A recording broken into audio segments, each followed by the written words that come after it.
Mobil box bermuatan es balok tercebur di laut di pelabuhan penyeberangan Bira usai rem mobil tak berfungsi. Pihak otoritas pelabuhan penyeberangan Bira bilang mobil box alami kecelakaan saat sedang berbelok. Tiba-tiba rem mobil blong hingga mundur lalu terjatuh di kolam laut pelabuhan penyeberangan Bira, Kecamatan Bontobahari, Kabupaten Bulukumba, Sulawesi Selatan. Beruntung pengemudi mobil berhasil menyelamatkan diri.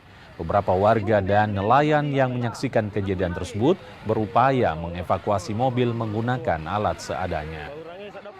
Yang jatuh ke kolam dermaga bukan mobil yang mau menyeberang dan bukan mobil yang mau naik feri, tetapi mobil box tersebut adalah mobil yang memuat es balok mengantar masuk ke nelayan, tetapi tiba-tiba membelok di pelensengan, rencananya mau membongkar, tetapi menurut salah seorang nelayan ada remnya yang tidak berfungsi, yaitu rem kanannya, akhirnya mundur dan terjatuh ke kolam dermaga.